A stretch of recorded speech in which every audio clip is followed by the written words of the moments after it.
Mosaïque.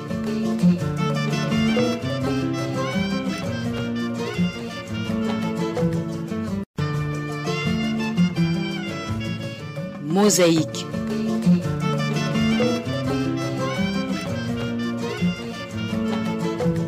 Bonjour ou bonsoir à toutes et à tous et bienvenue à l'émission Mosaïque. Quels sont les enjeux de l'intervention de l'armée burundaise en RDC et aux côtés de la FARDC? Voici le sujet autour duquel tourne le débat d'aujourd'hui. Depuis mars 2023, le Burundi a envoyé en RDC son armée pour combattre aux côtés des FARDC, le mouvement rebelle M23, dans le cadre de l'EAC. Toutefois, certains pays de la région, notamment l'Ouganda, le Kenya et le Sud-Soudan, ont retiré leur contingent à l'exception du Burundi. Alors en quoi cette intervention concourt ou non à la sécurisation des civils? Pourquoi cette intervention suscite-t-elle encore des divergences et des positions tranchées dans l'opinion burundaise et au-delà, notamment sur les réseaux sociaux?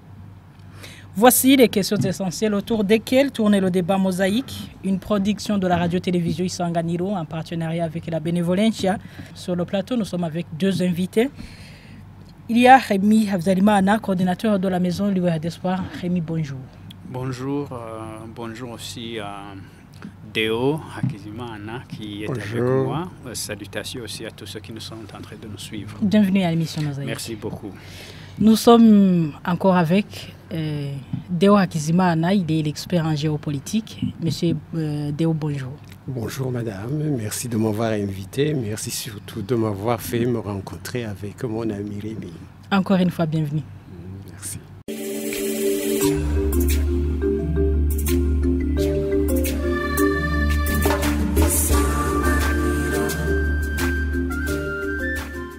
Pour ouvrir le débat, la première question s'adresse à l'expert en géopolitique Deo Hakizimana. Et c'est quoi l'enjeu de l'intervention de l'armée burundaise en RDC aux côtés des FARDC? Je ne dirais pas l'enjeu, mais plutôt les enjeux. Parce qu'il faut d'abord remonter à l'histoire et accepter de, par exemple, remonter jusqu'à l'année 1988. Je dis 88 parce que, selon mes recherches, la première guerre géopolitique de la région des Grands Lacs, celle qui a mené vers la guerre du Congo que nous connaissons à ce moment, a commencé au Burundi par la crise de Ntega-Marangara en août 1988. Comment ça? C'est-à-dire, selon les informations que nous avons vérifiées et qui ont été confirmées par les sources crédibles que nous avons consultées, il est clair que le massacre de Ntega-Marangara n'était pas une crise interne burundo-burundaise. C'était plutôt une crise liée à un calcul géopolitique fait par certains acteurs intéressés. Pour quel objectif? Qui voulaient que la région nord-est du Burundi, à savoir la région qui était secouée par le massacre, puisse être vidée pour devenir plus tard une zone militaire à partir de laquelle une intervention pourrait être faite sur le Rwanda pour renverser le régime de Habyarimana. Beaucoup de gens ne savent pas qu'à cette époque, la géopolitique internationale était en train de basculer. Vous aviez les Américains qui commençaient à convoiter très sérieusement la région des Grands Lacs et voulaient chasser du terrain la francophonie, la France. Et la France n'est pas restée les bras croisés. Elle a agi. Si on vous dit qu'à la conférence de la Bolle, lorsque François Mitterrand demande aux Africains de démocratiser leur pays, d'accepter le multipartisme, c'était notamment une des réactions structurelles qui, pour la région de chez nous, faisait partie des appétits internationaux sur notre région. Si vous vous souvenez bien, c'est la crise de Ntega-Marangara qui a créé malheureusement les opportunités qui ont mené vers un changement de fond dans la politique burundaise. Le gouvernement de l'époque est tombé, souvenez-vous de ça, et la gouvernance a changé. Et plus tard, on a fait tomber le parti unique. est venu le multipartisme. Bon, le Burundi est devenu le dernier pays francophone à avoir adhéré au multipartisme, mais il a fait quand même. Et la gestion des suites de la crise d'Ontega Marangara fait partie des raisons qui ont mené vers cette situation. Comment ça évolue? Maintenant, on sait que la version qui a suivi de la guerre est celle qu'on a vue en 1990 au Rwanda. Le FPR soutenu par l'Ouganda, ça se sait quand même, on n'a pas besoin de vouloir le démontrer, a envahi le Rwanda et voulait prendre le pouvoir à Kigali. Tout de suite après, il y a une réaction rapide de la Belgique et de la France qui ont déployé une force sur le terrain et qui a arrêté la guerre, qui a arrêté les objectifs de la pression militaire du FPR.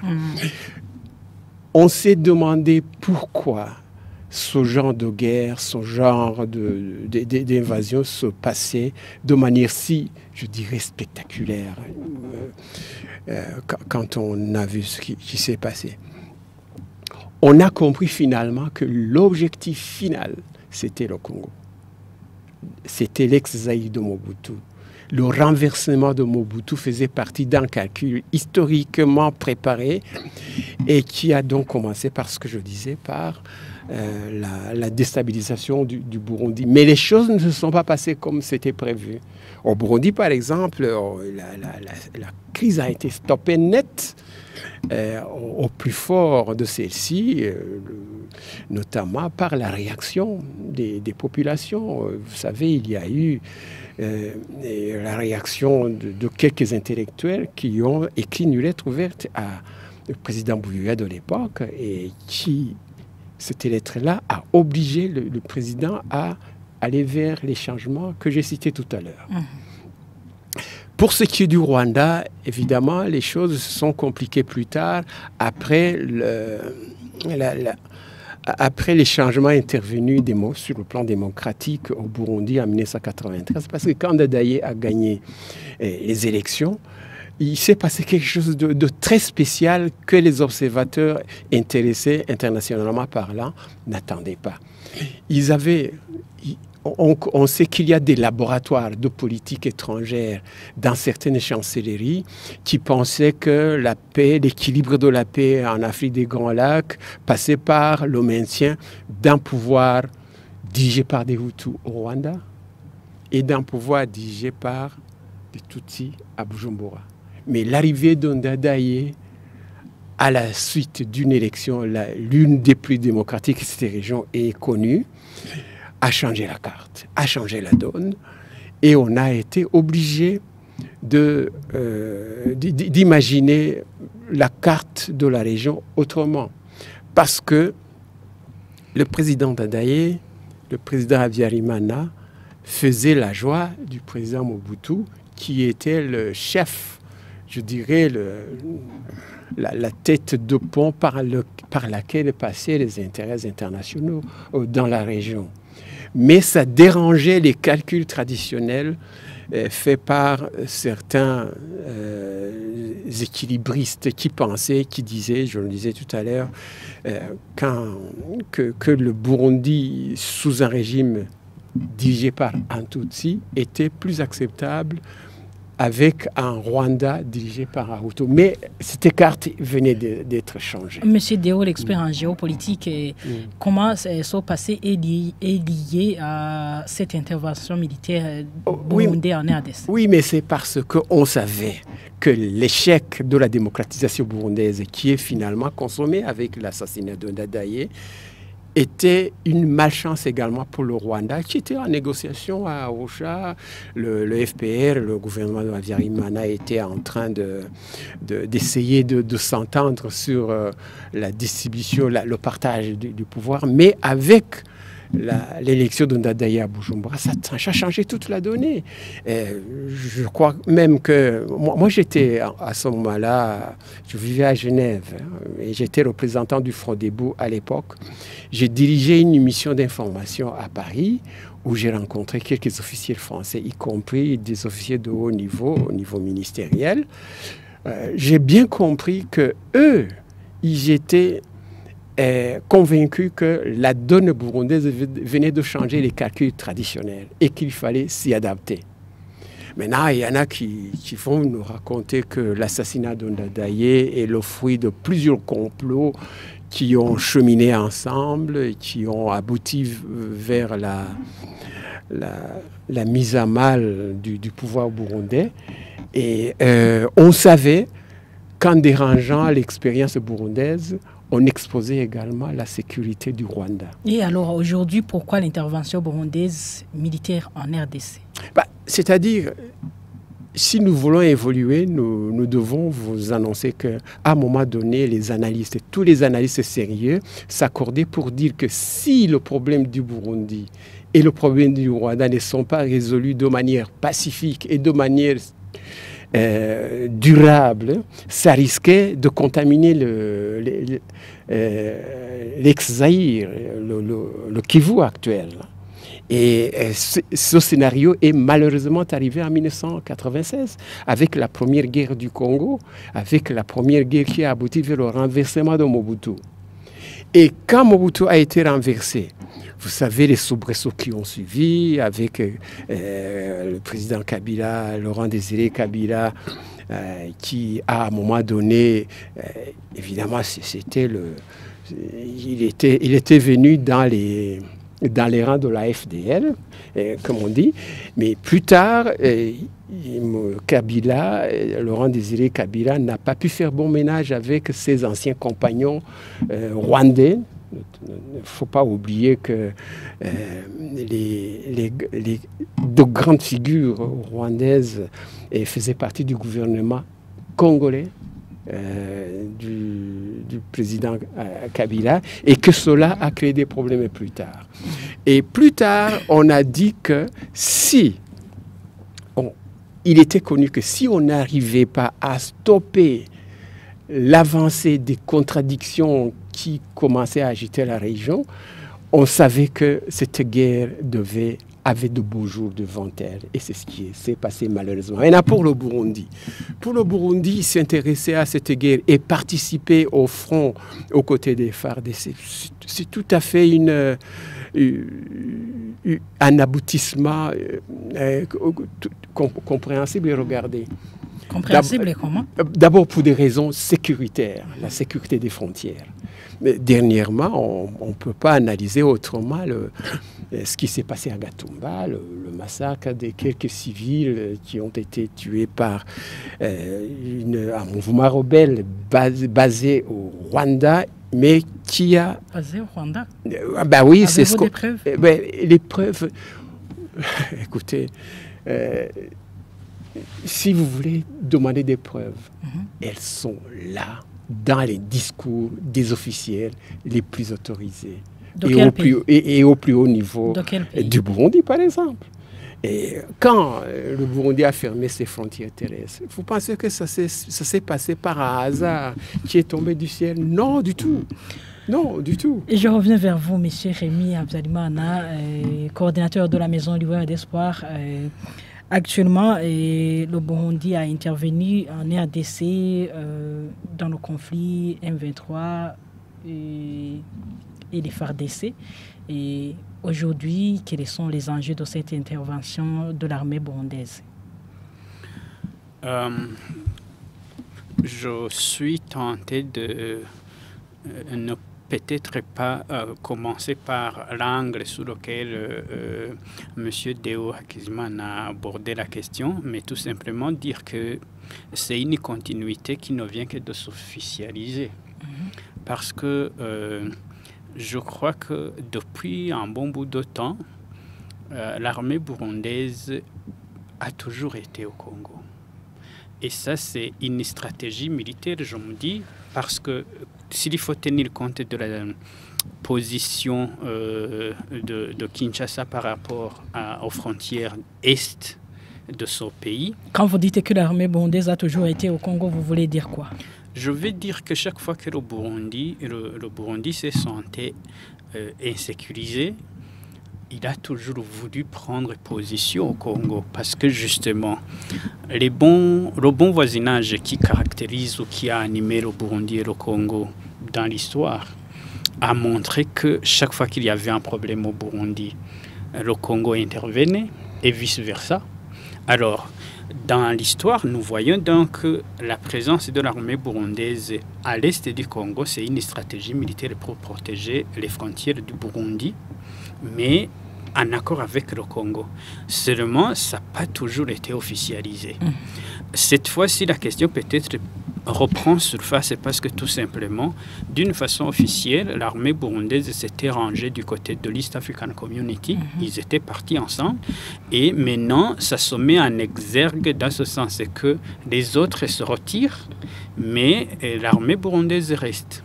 Donc, pour moi, la question serait mieux posée si elle était pourquoi l'armée burundaise se positionne au Congo. Voilà. Et quel en était le rôle de l'EAC?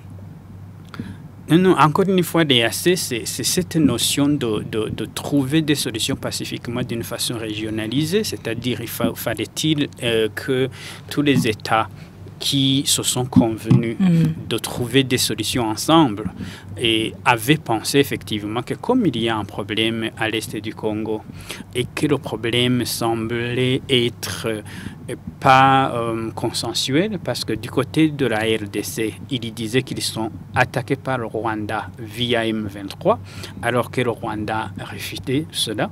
Donc, fallait-il que l'East African Community intervienne pour un peu calmer le jeu pour que peut-être on ait les opportunités de faire jouer la diplomatie.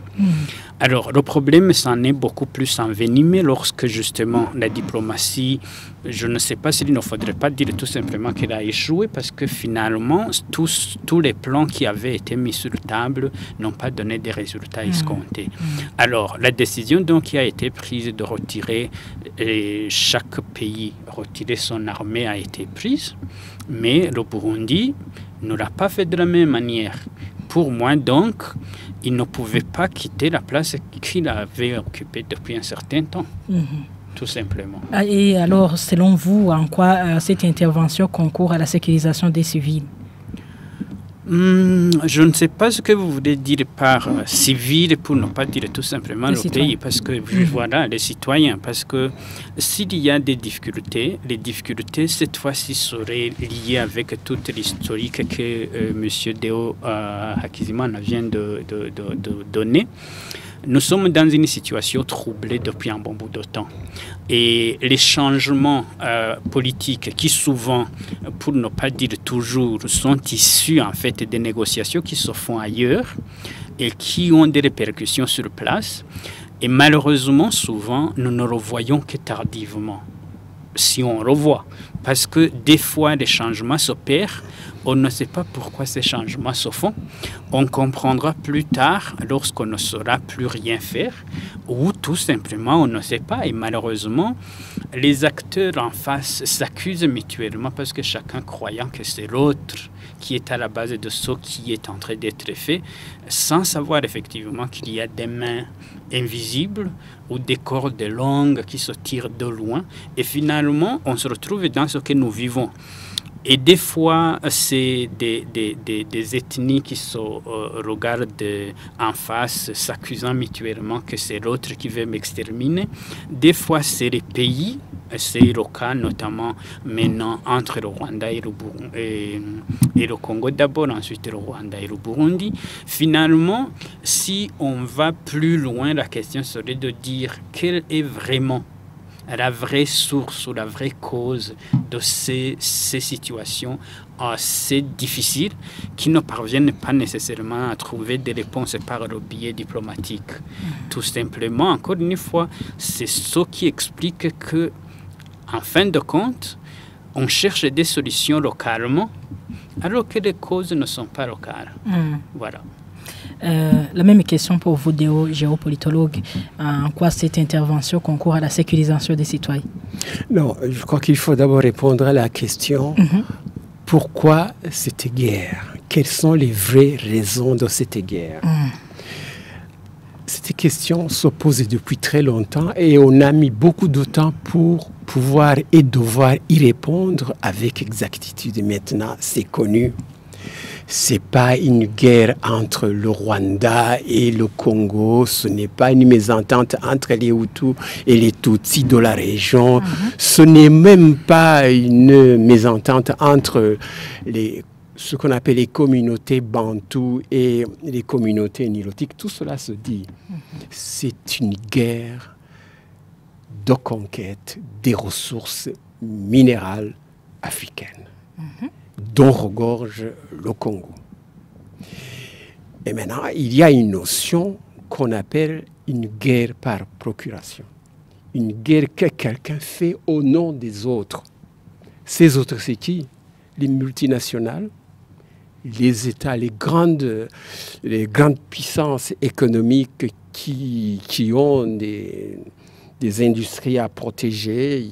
Par exemple, maintenant qu'on parle d'écologie et de mesures écologiques, qu'on parle des voitures de nouvelle génération et que ces nouvelles générations de technologies vont être entretenues avec des minerais qu'on ne trouve qu'au Congo.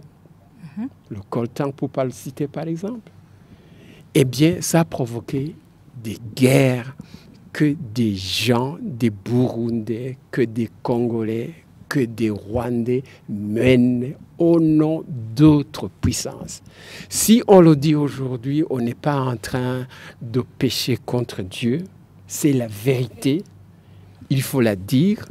Et c'est pourquoi, moi, dans ma réflexion avec mes amis, nous parlons maintenant d'un dialogue qui ne doit pas uniquement réunir les ressortissants des trois pays que nous sommes en train de je dis les trois pays, mais il n'y a pas que trois. C'est pourquoi, même quand l'East African Community est intervenu, c'est quand même 7 pays qui ont décidé d'intervenir. Et quant à la conférence internationale de la région des Grands Lacs, c'est 12 pays qui se sentent intimement concernés. Mais le problème pour moi reste que les vrais patrons qui financent la guerre, qui font la guerre, qui se font la guerre, c'est des puissances internationales qui ont envie de mettre main basse sur les ressources. Et alors pourquoi la force et les armées burundaises interviennent en RDC pour combattre l'invisible? Non, il ne s'agit pas de combattre l'invisible. Parce que pour le Burundi, il s'agit d'abord d'une question sécuritaire. Sécuriser ses frontières. Et j'ai cité le cas de Gatumba. Un gouvernement responsable ne pouvait pas regarder ce qui s'est passé à Gatumba sans réagir.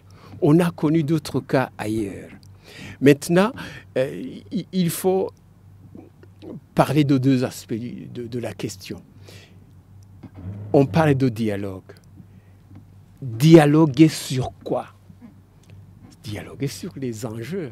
Les vrais enjeux maintenant, ceux dont on ne parle que dans des cercles très fermés, mais qui constituent le véritable problème. Pourquoi aujourd'hui est-ce que nous sommes quel jour? On est mercredi.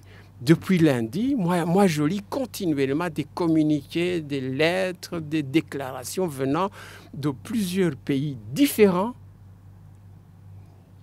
qui demandent que la guerre s'arrête, que le M23 se retire du Congo, etc. Vous pensez que ça vient pour des raisons hasardeuses? Non. C'est parce que quelque part, il y a des gens, il y a des forces qui sont intéressées par ce conflit. Mais là, le grand problème que nous avons, c'est qu'on ne les voit pas autour des tables de dialogue. Quand on est allé le week-end passé, c'était le sommet de l'Union africaine. Et en marge de ce sommet, s'est tenu un mini-sommet sur le Congo. On a vu les présidents de nos pays Mais les autres, ceux qui sont véritablement intéressés, ils ont agi dans les coulisses.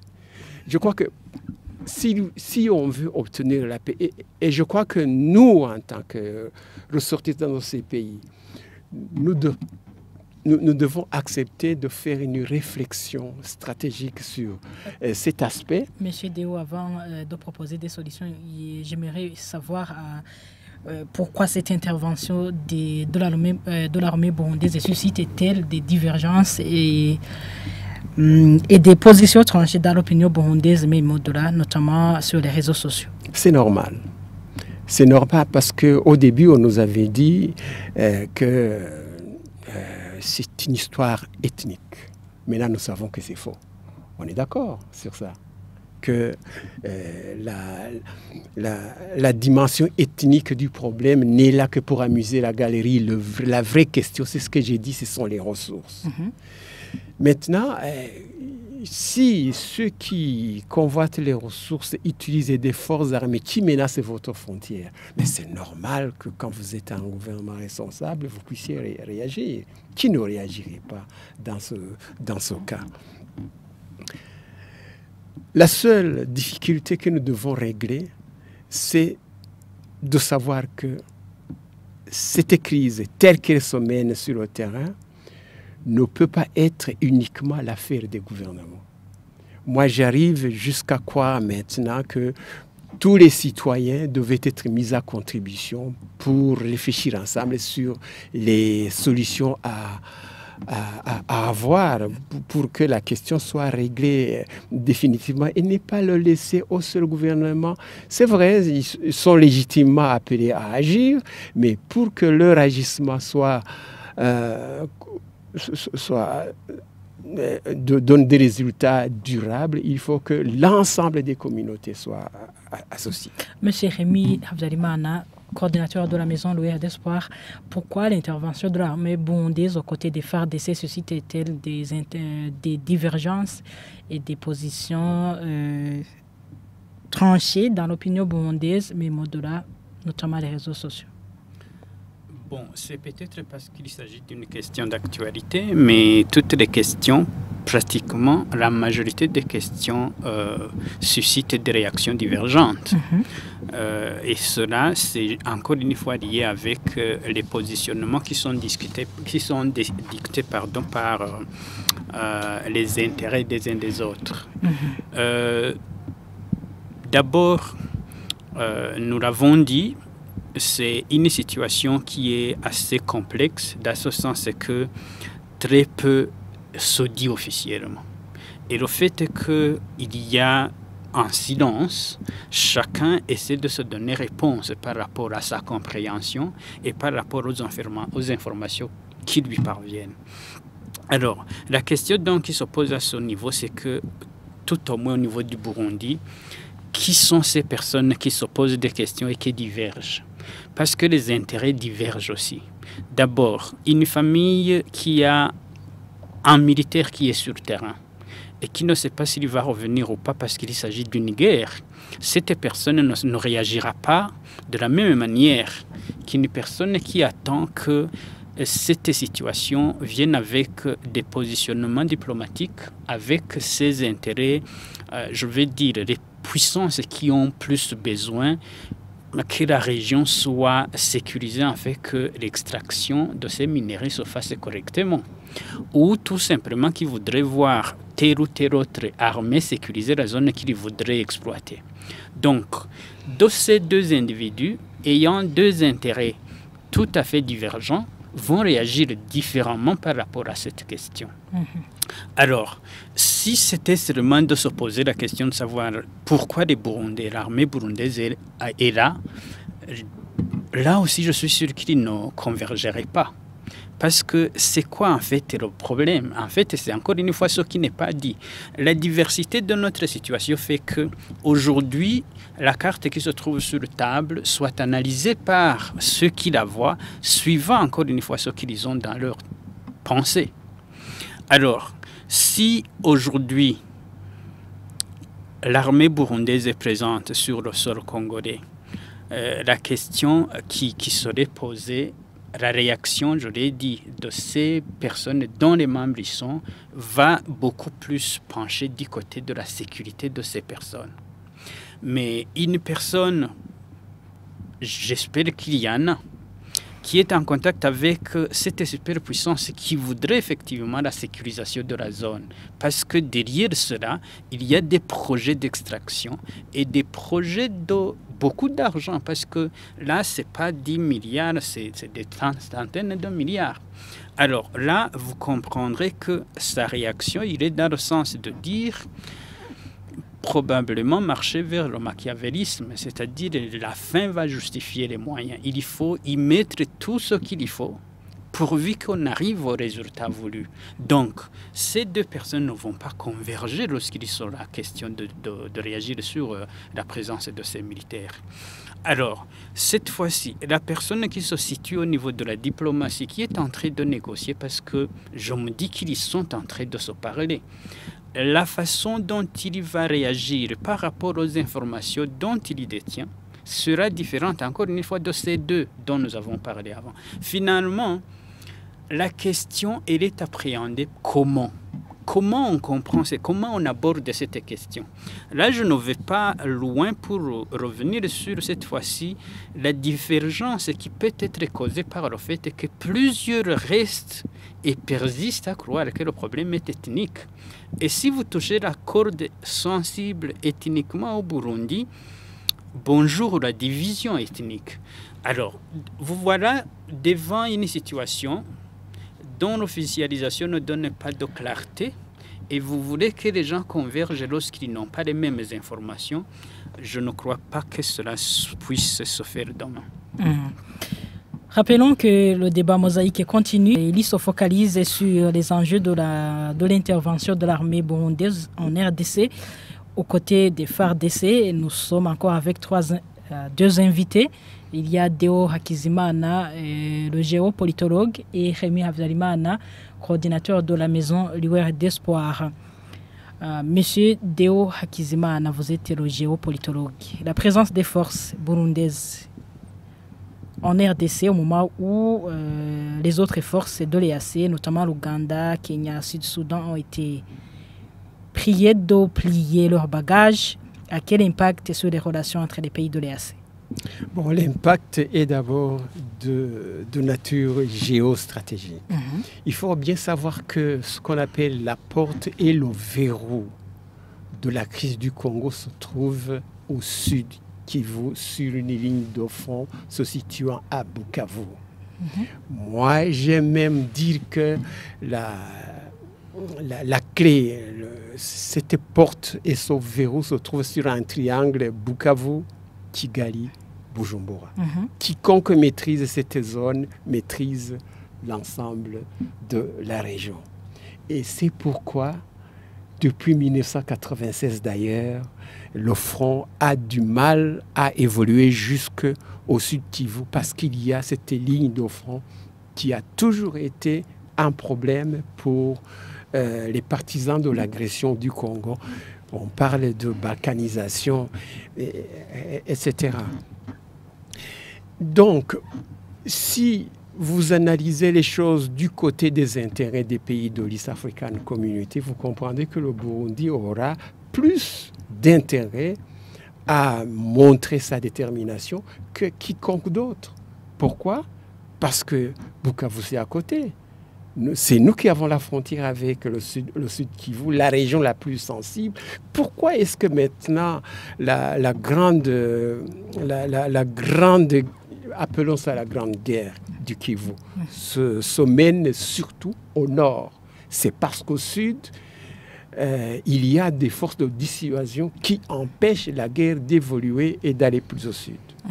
Et ça, il faut le savoir. Et c'est le Burundi qui a cette capacité, qui a même cette vocation naturelle d'être à cette frontière et donc d'avoir l'obligation de la défendre.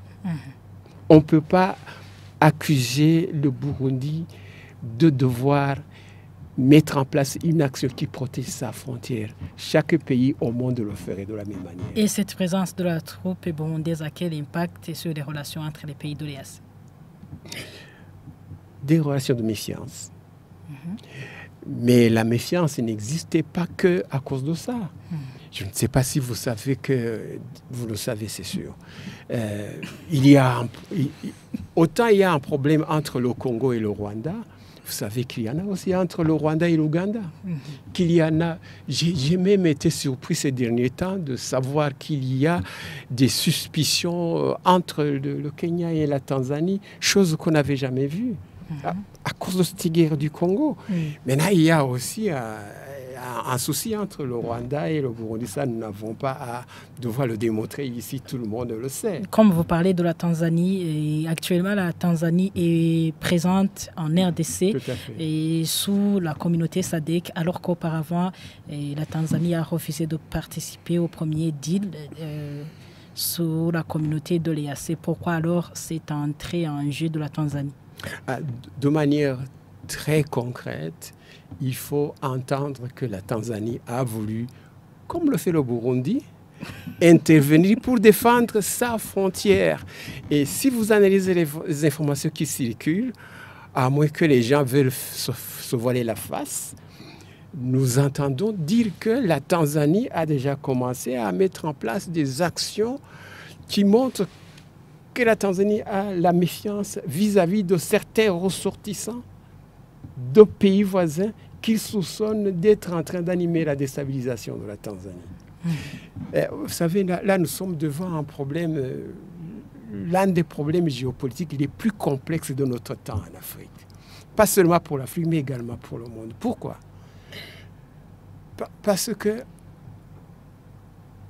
si vous analysez le nombre de pays qui sont en conflit, le seul fait de regarder la carte du Congo avec ses 9 frontières, le seul fait de savoir que quand vous allez maintenant au Mozambique, que vous y trouvez des forces qui sont une capacité de projection d'un pays de la région et qui est en belligérance. Si vous allez au-delà de cette région, vous remarquez, vous sentez que l'odeur de la crise entre les Hutus et les Tutsis d'un côté, entre les Nilotiques et les Bantous de l'autre, a déjà traversé plusieurs frontières. Ça en fait une des crises les plus graves de notre temps. Mais c'est une crise devenue grave à cause du fait que nos élites, moi je le dis avec beaucoup de frustration, ne font pas leur boulot. Parce que c'est aux élites aujourd'hui d'être à côté de leur gouvernement pour réfléchir sur les voies et moyens d'abord pour comprendre la crise, pour ne pas aller vers de fausses solutions. Et ensuite, quand il y a de bonnes solutions, savoir les présenter à nos populations et les présenter de sorte que ça soit une vision durable, une vision qui interpelle tout le monde. Maintenant, aujourd'hui, quand je regarde, quand je sors dans les rues de Bujumbura, j'entends beaucoup de choses, mais j'assiste à peu de choses en termes de conférences scientifiques sur cette question.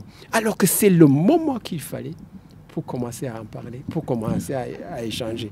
Et il fut un moment où dans ce pays, les gens avaient l'habitude de discuter. Pourquoi ils ne le font pas aujourd'hui? Il y a un silence qui est assourdissant, et c'est ce silence-là qui profite aux planificateurs d'une crise qui est une crise par procuration. Monsieur Rémi Habyarimana, vous êtes le coordinateur de la Maison d'Ivoire et d'Espoir. Est-ce que la présence des forces burundaises en RDC, au moment où d'autres de l'EAC comme Ouganda, Kenya et Sud-Soudan ont été priés de plier leurs bagages, ça a quel impact sur les relations entre les pays de l'EAC? Ça a déjà été dit, mais je dirais même que, en fait, ça va plutôt, disons, déterrer ce qui n'était pas dit hier, exiger que petitement la vérité soit dite et que finalement nous acheminions vers une certaine prise de décision qui va dans le sens de dire tout haut, parce que finalement nous sommes beaucoup plus victimes de ce qui se fait mais qui ne se dit pas, et finalement on se retrouve malheureusement victime de ces superpuissances qui sont en train d'agir par le biais de ceux qui sont sur place, comme il l'a si bien dit, guerre par procuration, et finalement les gens vont se retrouver en train de se catégoriser ou de se positionner suivant justement les intérêts des uns et des autres, mais qui va à la longue montrer qui est pour qui et qui est contre qui. Qu'est-ce que je veux dire par là? Aujourd'hui, vous posez la question de savoir pourquoi la Tanzanie s'est retirée, mais sort par une porte et rentre par une autre. Encore une fois, ça devrait être une démonstration qui montre que finalement, nous sommes vraiment sous cette guerre, où la guerre qui se fait dans les... Comment dire, dans des chancelleries, comme il a dit tout à l'heure, où la guerre autour du nouvel ordre mondial se dessine, et que maintenant, si on sait aujourd'hui que l'Occident se positionne, il y a le BRICS qui se positionne, et finalement, les adhésions ne sont pas encore officialisées. Mais la question à laquelle il faut répondre est: est-ce que le Burundi subit de près ou de loin, directement ou indirectement, cette pression de devoir se positionner, ou tout au moins d'officialiser sa neutralité si neutralité est là? Parce que la question qui est là aujourd'hui, il y a des conférences qui se font, la quasi-totalité des pays européens invitent les Africains à aller. Et maintenant, nous en voyons aussi qui se font au niveau de l'Est. Donc, c'est soit en Russie, en Chine ou ailleurs, en Inde. Mais ces mouvements, on n'explique pas directement les implications que cela a sur le terrain. Mais c'est ce qui ne se dit pas justement. Mais la situation est là. Maintenant, quelle est la position de la Tanzanie par rapport justement aux BRICS ou à l'Occident?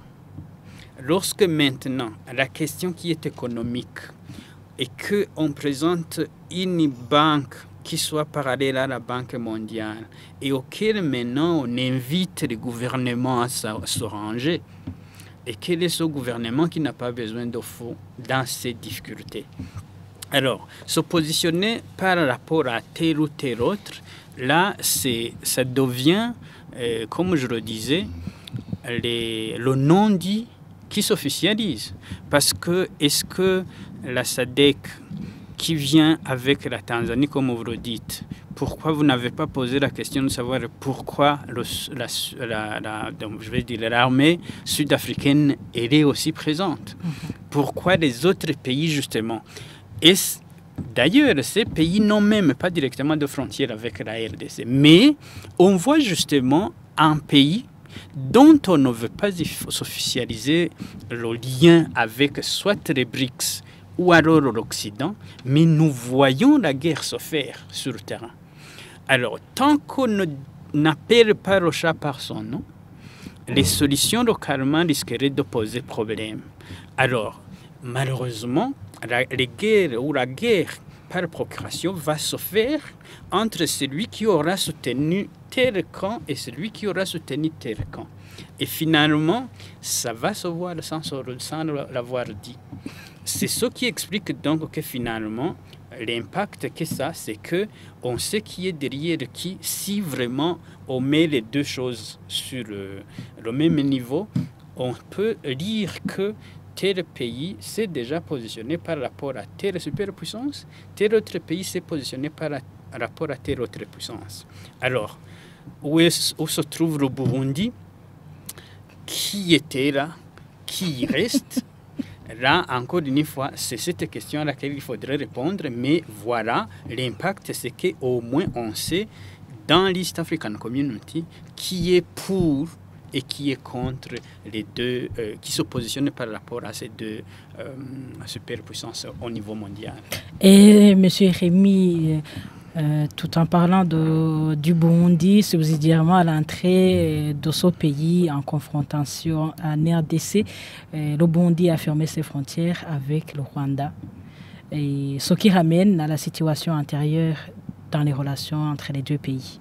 Et est-ce que cette présence de l'armée burundaise en RDC aura-t-elle des liens avec la fermeture des frontières avec le Rwanda?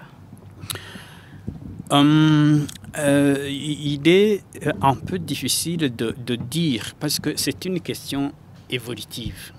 Nous savons que les frontières étaient ouvertes alors que l'armée était au Congo. À un certain moment, ça se ferme, mais on sait officiellement ce qui a été motivé ou donné comme la raison pour laquelle les frontières ont été fermées. C'est justement parce qu'on a dit que le Burundi a été attaqué par une force qui provient et qui est entretenue du Rwanda. Là, c'est clair. Est-ce que les deux sont liés? Je crois que oui, parce que c'est une question sécuritaire. Et ce qui explique la présence de l'armée au Burundi, je crois, c'est la sécurité aussi, plutôt l'armée burundaise au Congo. Mais cette fois-ci, la question serait peut-être de dire, est-ce que les frontières vont s'ouvrir parce que l'armée quitte ou reste? Là, encore une fois, c'est ce dont je parlais tout à l'heure. Je me dis qu'au niveau diplomatique, la machine est en marche. Je me dis, et là, si demain les choses vont dans le sens positif, que les frontières s'ouvrent, ça serait une positivité pour tout le monde. Que l'armée quitte la RDC où il reste, mais que la sécurité soit là. Moi, je crois que ce qui est important, c'est que les problèmes soient analysés au fond, que l'on mette sur table les vraies cartes, et que les vraies questions trouvent les vraies réponses. Là, ça mettra fin aux guerres qui ne sont pas qualifiées, mais qui ont tellement de victimes, qui font tellement de victimes, parce qu'effectivement, les gens vont jusqu'à se positionner derrière des on-dit chuchotés, alors qu'officiellement, on dit autre chose, et c'est ce qui fait mal dans notre région.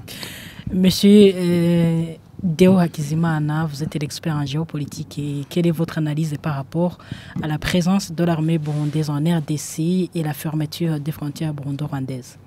Bon, quand le Burundi a fermé ses frontières terrestres, moi j'ai écrit un tweet en disant « Cette fois-ci, on est en présence d'une mesure rationnelle et je pense que le vrai dialogue sur les vrais enjeux peut commencer. »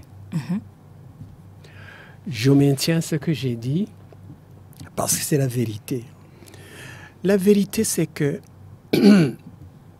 on a subi plusieurs agressions sur nos frontières. On a parlé de Kabarore, Chibitoke, et récemment, j'y reviens encore, Gatumba. Ça parle. Mais la frontière de Gatumba est très proche de la RDC et non du Rwanda. Tout est lié. Tout est lié. Une attaque peut venir de Makamba, c'est loin de la frontière, mais un élément peut s'organiser pour agir à partir de là. Tout est lié. Fermer les frontières veut dire diminuer les risques de voir continuer à s'élargir en front, notamment en front armé, en front violent, etc. Et ça oblige les protagonistes à devoir se retrouver et se parler, cette fois-ci, plus franchement, avec moins d'hypocrisie. Il y a beaucoup d'hypocrisie dans ce qui s'est passé depuis plusieurs années.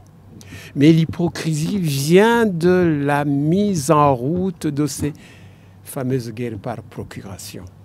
Et quand nous en parlons, nous devons d'abord nous arrêter et comprendre ensemble, de manière commune, comment l'Afrique se positionne dans le débat mondial actuel sur le nouvel ordre qui est en train de se mettre en place.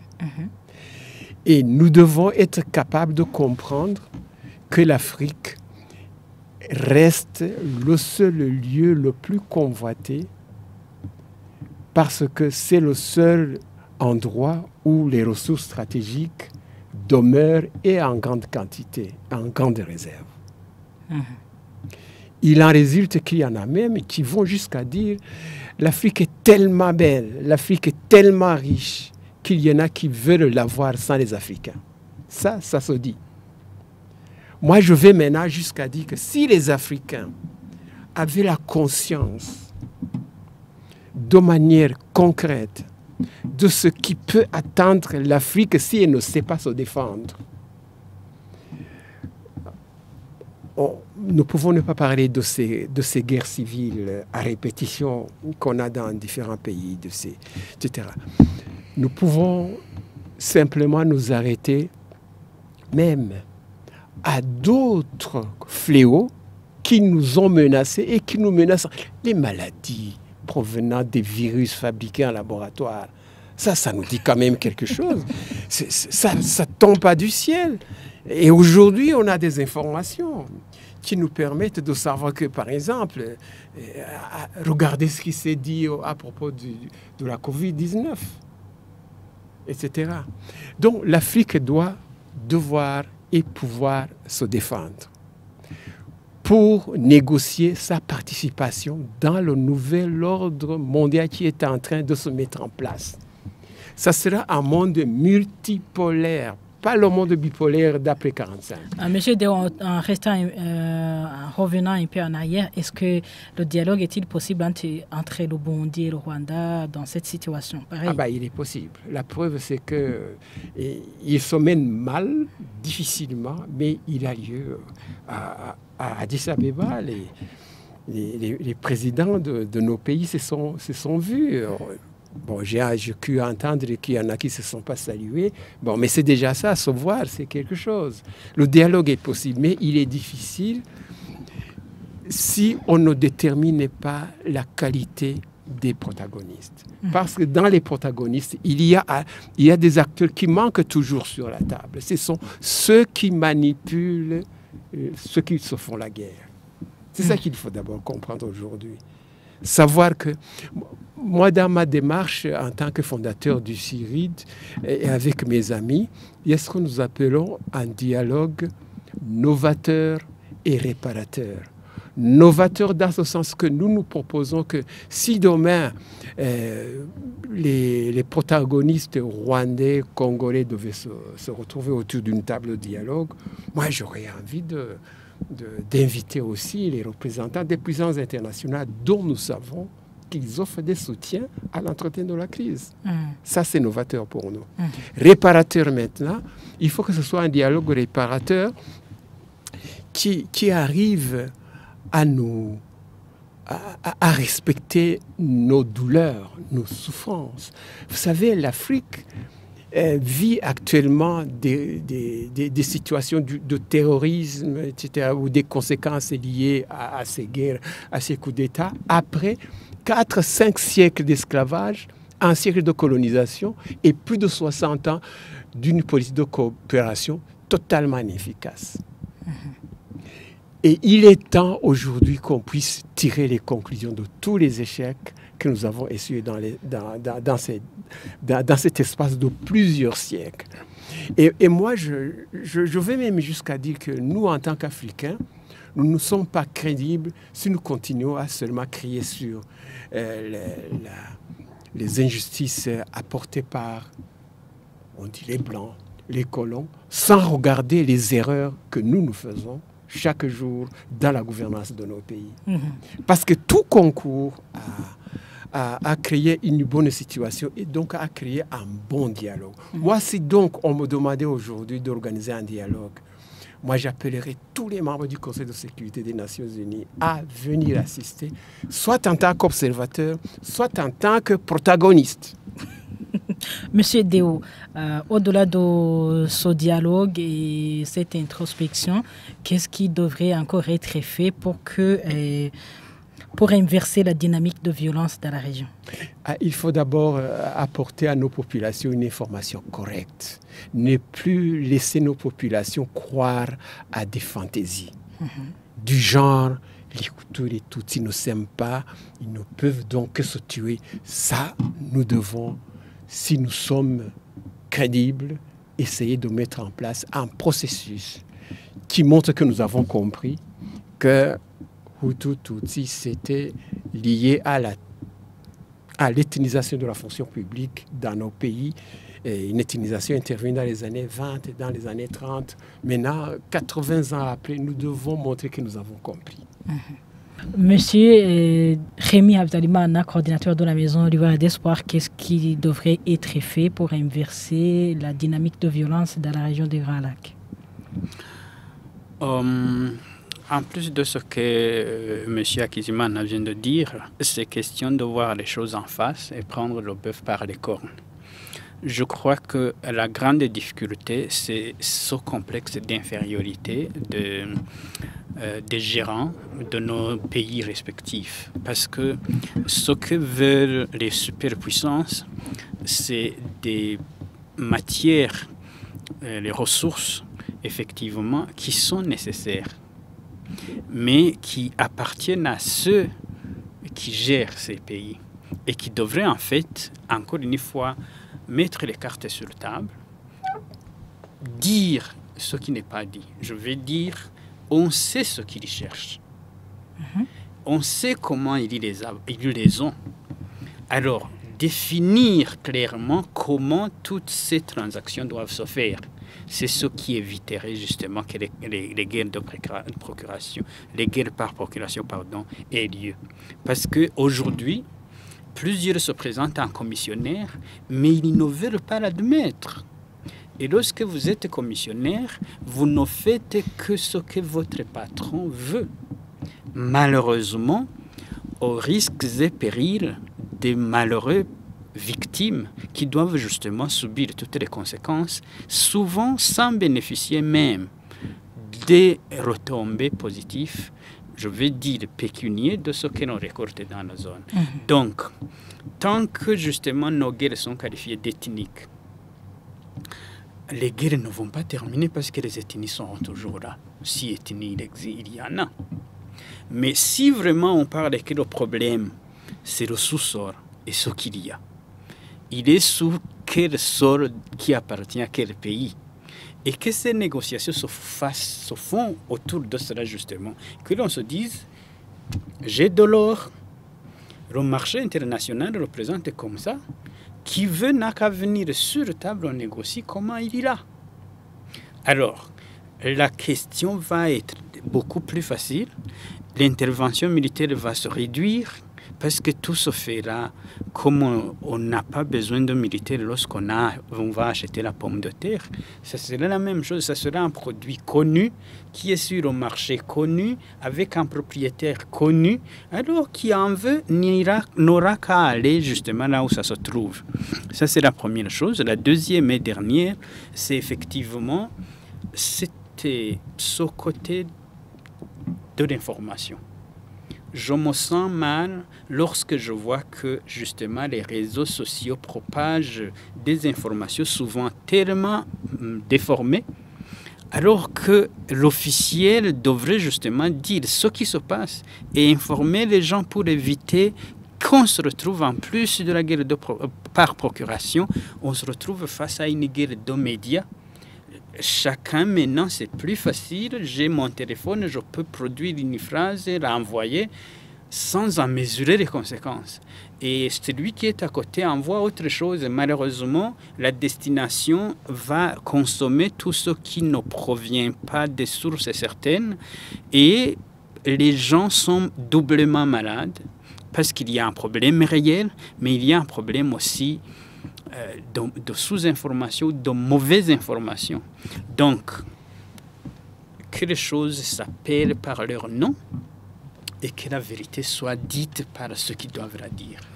Merci. Et voilà, c'est par vos interventions que nous mettons un point final à cette émission Mosaïque qui était centrée sur les enjeux de l'intervention de l'armée burundaise en RDC aux côtés des FARDC. Merci Deo Hakizimana, géopolitologue, pour ta présence. Je vous remercie aussi, mais j'aimerais quand même ajouter, si vous le permettez, un détail qui me semble fondamental. On est presque à la fin. Oui. Le détail que je voudrais ajouter, c'est qu'il est important pour nous que nos dirigeants puissent nous aider, appeler tout le monde pour qu'on définisse une sorte de vision commune qui soit un rêve commun et qui nous aide à gérer toutes ces difficultés. Sans cette vision, nous n'irons pas plus loin. Merci. Merci également à vous, Rémi Habzalimana, coordinateur de la maison Liwaya d'Espoir. Merci pour votre participation. C'est moi qui vous remercie. Je remercie aussi M. Deo Hakizimana et je remercie aussi ceux qui nous ont suivis du début à la fin. Merci. L'émission a été préparée par la radio-télévision Isanganiro en collaboration, en partenariat avec la Bénévolencia. Au revoir, à la prochaine. Mosaïque.